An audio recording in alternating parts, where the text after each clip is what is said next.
लो बच्चों, स्वागत करता हूं अपने इस चैनल लॉर्ड स्टडी के ऊपर। आज जो संख्याओं का फंडा होगा, आज इस तरीके से संख्याओं को हम क्लियर करेंगे कि आपके सीधे खोपड़ी में घुसने वाली संख्याएं हैं। अब आप कहोगे ये संख्याएं बनी कहां से, तो आप प्यारे बच्चों इन संख्याओं को बनने का एक रीजन ढूंढेंगे कि ये संख्याएं कि सबसे पहले मानव ने क्या किया कि गिनती शुरू की और एक से गिनना स्टार्ट कर दिया, क्योंकि उसके मुंह से सिर्फ एक निकला, फिर दो निकला, फिर तीन निकला, तो वो संख्याएं धीरे धीरे करके क्या हो गई, स्टार्ट होना शुरू हो गई। तो आप सब कुछ जानेंगे इस वीडियो में बड़े अच्छे ढंग से और संख्याएं आपके सीधे माइंड में स्कैन होगी। तो जय हिंद, जय भारत। यहां से हम स्टार्ट करने वाले हैं संख्याओं। सबसे पहली जो संख्या आती है वो होती है हमारी प्राकृतिक संख्या। सबसे पहले संख्या पढ़ेंगे प्राकृतिक संख्याएं। सबसे पहले हो प्राकृतिक संख्याएं। प्राकृतिक संख्या यानी नेचुरल नंबर।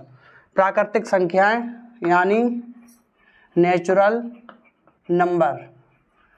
नेचुरल नंबर क्या होता है इसके बारे में देखेंगे, क्योंकि नेचुरल नंबर जो होते हैं वो एक से स्टार्ट होते हैं और आपके अनंत तक जाते हैं। तो मैंने आपसे वही कहा कि गिनती जो स्टार्ट होती है वो एक से ही स्टार्ट होती है। यानी आप कह सकते हो कि जो एक से स्टार्ट होते हैं, एक के बाद आपका आता है दो, फिर तीन, फिर चार, ऐसे करके चलते जाएंगे और कहां तक जाएंगे, अनंत तक जाएंगे। तो पहली संख्या आपकी क्लियर हुई, नेचुरल नंबर। आइए दूसरी संख्या के ऊपर आते हैं। दूसरी संख्या होती है मेरी होल नंबर यानी पूर्ण संख्याएं। तो दूसरे नंबर में हम देखेंगे पूर्ण संख्याएं क्या होती हैं।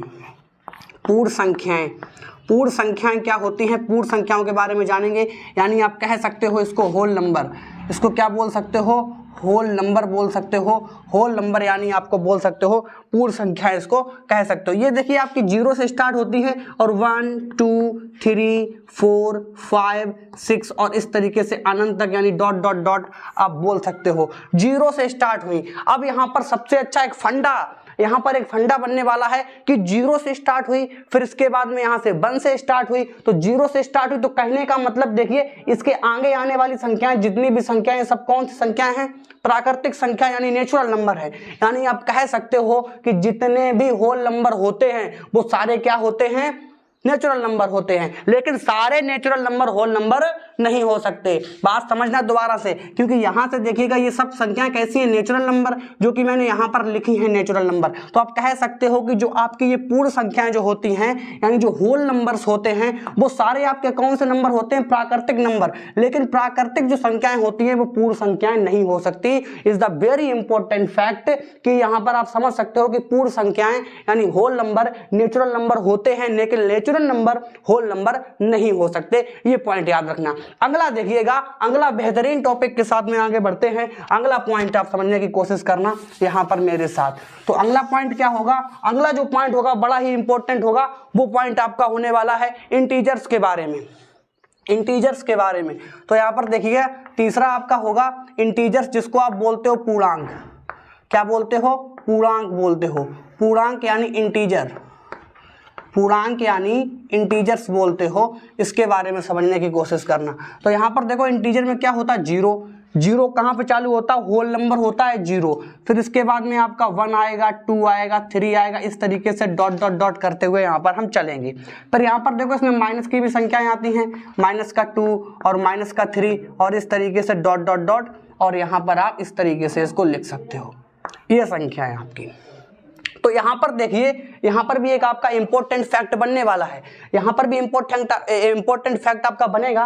वो फैक्ट क्या होगा कि जीरो से स्टार्ट हुई, कहने का मतलब यहां पर ये जीरो से स्टार्ट हुई और 1 2 3 4 यानी जीरो से संख्याएं जो स्टार्ट होती है, मैंने अभी बताया आपको वो कौन सी होती हैं, होल नंबर होती हैं। और होल नंबर का मतलब आप समझते हो कि होल नंबर आपके जीरो से स्टार्ट होता है और कहां तक जाता है, अनंत तक। और यहां पर आप समझ सकते हो कि जो इंटीजर्स होते हैं, जो इंटीजर्स होते हैं, सारे इंटीजर्स कौन होते हैं, होल नंबर होते हैं।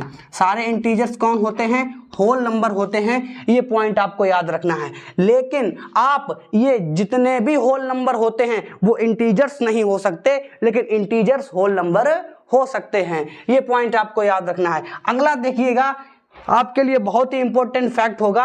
वो आपके लिए क्या होगा, इधर आप समझने की मेरे साथ कोशिश करना। वो होगा आपका सम संख्याएं। ठीक है, वो आपका क्या होगा, सम संख्याएं क्या होती हैं, सम संख्याएं। सम संख्याएं क्या होती हैं, आप बोल सकते हो इसको इवन नंबर। इसको क्या बोलोगे, सम संख्या यानी इवन नंबर। इवन नंबर क्या होता है? जो दो से पूर्णतः विभाज्य हो जाएं, जो दो से पूर्णतः विभाज्य हो जाएं, ऐसी संख्याओं को क्या बोलते हैं? Whole number. जैसे कि आप समझने की कोशिश करना, जैसे कि आपकी 2 हो गया, 4 हो गया, 6 हो गया, इसके बाद में 8 हो गया, 10 हो गया, डॉट डॉट डॉट, इस तरीके से समझने की कोशिश करना। यहाँ पर ये कैसी हो गई? सम संख्याएं। जो नेक्स्ट है आपका, नेक्स्ट आपका बनेगा विषम संख्याएं। नेक्स्ट आपका क्या बनेगा? नेक्स्ट आपका बनेगा विषम संख्याएं। विषम संख्याएं क्या होती हैं? विषम संख्याएं जो होती हैं जो दो से विभाजित ही ना हो, जो 2 से पूर्णतः विभाजित ना हो। ठीक है, ये पॉइंट याद रखना। जैसे कि यहाँ पर समझना, जैसे कि यहाँ पर क्या हो गया? 1 हो गया, 1 के बाद में आपका हो गया 3, 3 के बाद में 5 हो गया, 7 हो गया। इस तरीके से जो संख्याएं आपकी बनेगी वो आपकी कौन सी संख्याएं बनेगी? विषम नंबर बनेगा। आप समझ सकते हो, ये इवन नंबर और ये आपका odd number is a very important fact in this numbers. आप समझ सकते हो यहाँ पर। अब मैंने एक फैक्ट ये बताया कि जो पूर्णांक होते हैं वो आपके होल नंबर होते हैं, जो पूर्णांक होते हैं वो आपके होल नंबर होते हैं। लेकिन जो सम संख्याएं और विषम संख्याएं होती हैं, सम संख्याएं जो 2 से विभाजित हो जाएं, विषम संख्याएं जो 2 से विभाजित ना हो। ये पॉइंट याद रखना, स्क्रीनशॉट ले लीजिए बेहतर ढंग से। चलिए यहां पर अगला जो टॉपिक होगा उसको भी आप समझने की मेरे साथ में कोशिश करना। ठीक है, अगला टॉपिक, अगला क्या होगा? ये जो टॉपिक होगा, ये 2 संख्याएं आपकी वेरी वेरी इंपॉर्टेंट यहाँ पर बनने वाली हैं।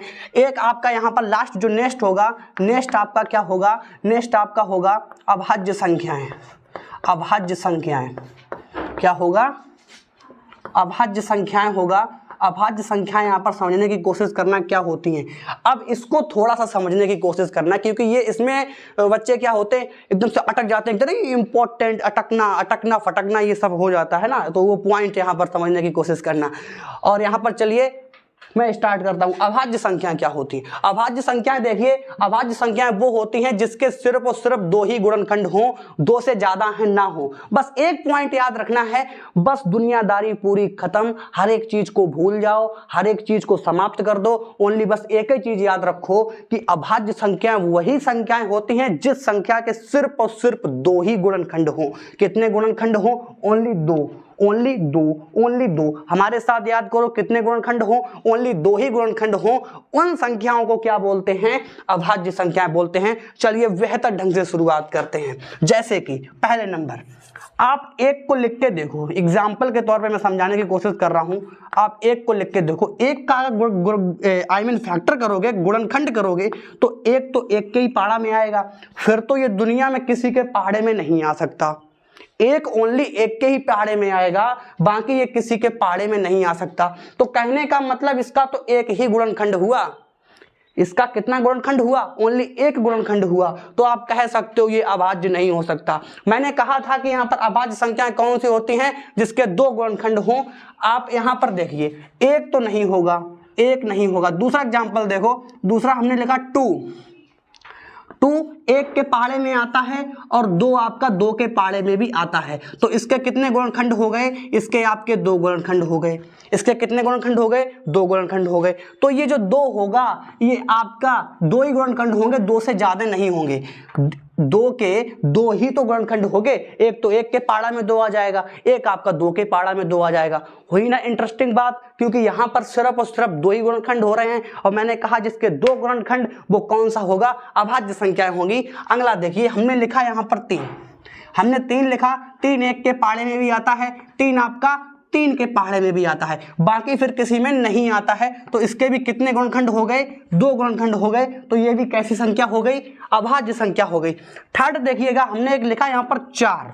ठीक है भाई, 4 लिख लिया। 1 के पहाड़े में 4 आता है, 4 आपका 2 के पहाड़े में भी आता है, 4 आपका 4 के भी पहाड़े में आता है। तो इसके तो 3 गुणनखंड हो गए, 1 2 और 3। कितने हो गए?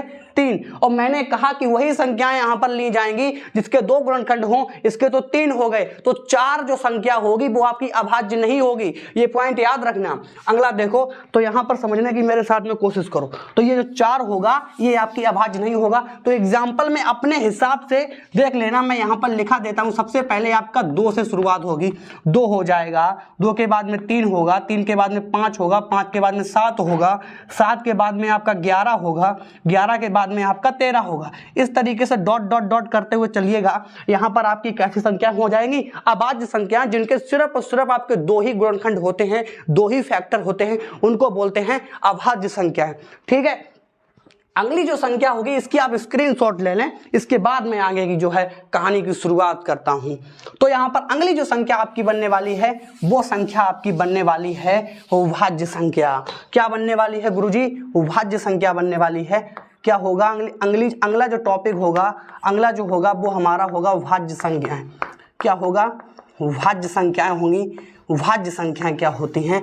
अब देखिएगा यहाँ पर फंडा, यहाँ पर ये होगा, बस एक ही फंडा याद कर लो कि भाज्य संख्याएं वो संख्याएं होती हैं जिनके दो से ज्यादा गुणनखंड होते हैं। दो नहीं होते हैं, दो से ज्यादा कितने भी हो सकते हैं, 3 भी हो जाएं, 4 भी हो जाएं, 5 भी हो जाएं, डजन मैटर, कितने होंगे, दो से ज्यादा ही होंगे, दो नहीं होंगे। पॉइंट याद रखना, अभाज्य संख्याएं पढ़ी थी उसमें सिर्फ और सिर्फ दो ही गुणनखंड हुआ करते थे, लेकिन इसमें क्या होगा, इसमें तो आपके दो से ज्यादा ही गुणनखंड होंगे। बस ये मेरे बच्चों याद रख लेना इस टॉपिक को। तो देखो यहाँ पर पहली, अगर आपने एक एग्जाम्पल लिया पहले का अगर गुणनखंड करोगे तो एक ही होगा भाई, ये तो नहीं होगी।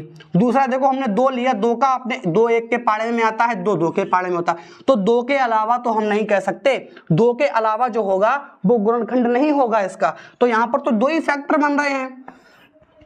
अब जब दो बन रहे हैं तो ये कैसे भाज्य हो जाएंगी? हमने कहा कि दो से ज्यादा फैक्टर होने चाहिए, दो से ज्यादा कितने भी हो जाएं डजंट मैटर। ठीक है, तीसरा देखो, तीसरा आपका है, तीसरा आपने देखा ये एक के पाड़े में आता है, तीन के पाड़े में आता है, तो इसके भी कितने गुणनखंड हो गए? दो गुणनखंड हो गए, तो ये नहीं होगा, दो से ज्यादा होना चाहिए। यहाँ पर देखो चार आपका एक के पाड़े में आता है, चार आपका दो के पाड़े में आता है, चार आपका चार के भी पाड़े में आता है, तो इसके कितने गुणनखंड हो गए? 1 2 3, यानी दो से ज्यादा हो गए। तो ये कैसी हो जाएगी?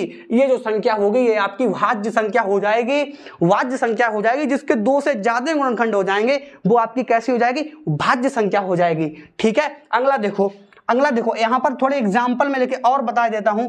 अगला देखो यहां पर जैसे हमने लिखा 5, ठीक है भाई, ये आपका एक के भी पाड़ा में आएगा, ये आपका 5 के पाड़ा में आएगा, इसके अलावा ये किसी के पाड़े में नहीं आ सकता। आप कह सकते हो इसके कितने गुणनखंड हुए? 2। अगर 2 हुए तो ये भाज्य नहीं होगी, कैसी होगी? अभाज्य होगी। अगला देखो 6 आपका एक के पाड़ा में आता है, 6 आपका आता है दो के पाड़ा में भी आता है, 6 आपका 3 के भी पाड़ा में आता है, 6 आपका 6 के पाड़ा में आता है। देखिए कितने, 1 2 3 4, यानी इसके गुणनखंड कितने हो गए? 4 गुणनखंड हो गए, और ये 2 से ज्यादा हो गए, तो ये कैसी हो गई? भाज्य संख्या हो गई। कैसी हो गई? भाज्य संख्या। आज के बाद जिंदगी में नहीं भूलोगे भाज्य संख्याएं कौन सी होती हैं और अभाज्य संख्या कैसी होती हैं, आप जिंदगी में नहीं भूलोगे। हर एक संख्या मैंने बारीकी से क्लियर कर दी है विद एग्जाम्पल के साथ। और देखिएगा यहाँ पर मैं इसके एग्जाम्पल लिखे देता हूं, भाज्य। तो यहाँ पर सबसे पहले क्या शुरुआत करेंगे? 4 के बाद आपका क्या आएगा? 6 के बाद आपका कितना आएगा? 8 के बाद कितना आएगा? 9 के बाद कितना आएगा? 10 के बाद कितना आएगा? 12 के बाद कितना आएगा? 15, 14 भी आएगा, 15 भी आएगा। इस तरीके से डॉट डॉट डॉट करते हुए चलिएगा। तो यहाँ पर ये जो संख्याएं जो होंगी वो कैसी होंगी? ये सारी संख्याएं आपकी भाज्य संख्याएं होंगी। सारी संख्याएं आपकी कैसी होंगी? सारी संख्याएं आपकी भाज्य संख्याएं होंगी। ये पॉइंट याद कर लेना। तो मैंने आपको सारी संख्याएं यहाँ पर क्लियर करा दी हैं बारीकी से A to Z, क्योंकि आपकी सम संख्याएं क्या होती हैं, विषम संख्याएं क्या होती हैं, भाज्य क्या होता है, अभाज्य क्या होता है, प्राकृतिक संख्याएं क्या कौन कौन सी होती हैं, होल नंबर कौन कौन से होते हैं, इंटीजर्स कौन कौन से होते हैं। बस एक और बची है जो बापू है, सबकी बापू है वही बची है। अब बताओगे, आप पूछोगे बापू क्या होता है? बापू वो होती है जो सबके बापू होते हैं, वही एक संख्या बची है, वो आपको याद कर लेना। ठीक है, सबका बापू कौन? अभी बताने वाला हूं कि सबका बापू कौन। ठीक है, सबका बापू कौन अभी बताने वाला हूं 1 मिनट के अंदर कि सबका बापू कौन। सबका बापू कौन होता है भाई साहब जी? यहां पर होती है वास्तविक संख्याएं। कौन सी होती हैं? वास्तविक संख्याएं। ठीक है, क्या होता है? वास्तविक संख्याएं, जिनको हम बोलते हैं रियल नंबर, जिसको हम क्या बोलते हैं? रियल नंबर, जिसको क्या बोलते हैं? Real number. रियल नंबर होता है सबका बापू। इसमें आपके होल नंबर भी आते हैं, इसमें आपकी प्राकृतिक संख्याएं भी आती हैं, इसमें आपकी दुनिया में जितनी भी संख्याएं होती हैं इसमें आपकी पॉइंटों वाली भी संख्याएं आती हैं, जैसे कि 0.223, 0.113 या 1.223, इस तरीके की जो संख्याएं आती हैं वो भी इस ही टॉपिक में आ जाती हैं, रियल नंबर में आ जाती हैं। ये पॉइंट याद रखना। तो इसमें कौन कौन सी संख्याएं आती हैं, जैसे कि मैंने कोई एक सेट बनाया रियल नंबर का, हमने कोई एक रियल नंबर का सेट बनाया, रियल जो नंबर का हमने एक सेट बनाया, ठीक है, ये हमारा रहा रियल नंबर। इसमें क्या होगा, इसमें आपकी रेशनल और आपकी इरेशनल, रेशनल और आपकी इरेशनल दोनों ही, रेशनल क्या होता है परिमेय, क्या होता है परिमेय, और इसको आप बोल सकते हो अपरिमेय, इसको क्या बोल सकते हो अपरिमेय, यानी दोनों ही संख्याएं जिसमें परिमेय और अपरिमेय दोनों ही जुड़ी होती हैं, वो संख्याएं कौन सी होती हैं भाई साहब जी, वो संख्याएं होती हैं आपकी रियल नंबर, यानी आप बोल सकते हो वास्तविक संख्याएं, ठीक है, वास्तविक संख्याएं। अब यहाँ पर देखो इसमें क्या होता है, इसमें आपकी जितनी भी संख्या हैं, नेचुरल नंबर कह लें या आप इसको बोल सकते हो होल नंबर कह लें, इंटीजर्स कह लें, इंटीजर्स के बाद में सम संख्याएं कह लें, विषम संख्याएं कह लें, भाज्य कह लें, अभाज्य कह लें, जितने भी संख्याओं का जो सेट होता है, जो समुच्चय होता है, वही होता है हमारा रियल नंबर, प्लस इसमें पॉइंटों वाली भी संख्या आती हैं, जिंदगी भर नहीं भूल सकते हो। Is a very important fact. यहाँ पर आप एक बार देखिएगा, ये हमारा क्या है, रियल नंबर है, इसी के अंदर मेरा नेचुरल नंबर आएगा, इसी के अंदर मेरा होल नंबर आएगा, समझ रहे हो ना, इसी के अंदर मेरा इंटीजर्स, यानी इसको आई बोल सकते हैं, इंटीजर्स को हम जेड भी बोलते हैं, याद रखना है। फिर इसके बाद में इसमें आपके रेशनल और इरेशनल, जितनी भी रेशनल इरेशनल एक्सेट्रा जितनी भी, यहाँ पर डॉट डॉट लगा दिया, यहाँ पर ये रियल नंबर का सेट आपका बन जाता है। ये पॉइंट आपको याद रखना है। ये जितनी भी संख्याएं आपकी इंक्लूड की गई हैं इस रियल नंबर के पॉइंट में, ये सारी संख्याएं आपकी रियल नंबर बन जाती हैं, ये पॉइंट याद रखना है। तो जितनी भी संख्याएं हैं मैंने बारीकी से क्लियर करवा दी हैं, और हर संख्याओं को बेहतरीन डिटेल और विद एग्जाम्पल के साथ में मैंने फोड़ा है। तो सारी संख्याएं आप देख सकते हो, A to Z संख्याएं। शुरुआत है क्लास 9th इंट्रोडक्शन की, यहाँ पर एक एक टॉपिक बारीकी से पढ़ाएंगे, एक एक टॉपिक ऐसे टॉपिक बारीकी से कराएंगे। क्लास 10th के बच्चे, जो क्लास 10th के जो बच्चे हैं वो भी इन संख्याओं को बड़ी बारीकी से क्लियर कर सकते हैं, क्योंकि पहला ही चैप्टर है रियल नंबर। जब तक आपको ये संख्याएं नहीं आएंगी तो आप कैसे पढ़ोगे रियल नंबर, तो रियल नंबर तभी पढ़ पाओगे जब ये संख्याएं आपकी क्लियर होंगी। तो must watch class 10th student, and आप जो ये संख्याएं आपकी हैं वो क्लास 9th के भी बच्चे आपके देख सकते हैं, और must watch class 10th student basically. तो यहां पर ये समझने की मेरे साथ कोशिश करना, हर एक संख्या को बारीकी से मैंने क्लियर किया है, एक एक संख्या। जो भी डाउट हो तो कमेंट करना और चैनल को सब्सक्राइब कर लो। तब तक के लिए आपको मिलते हैं नेक्स्ट वीडियो में एक धमाकेदार टॉपिक के साथ। तब तक के लिए जय हिंद, जय भारत।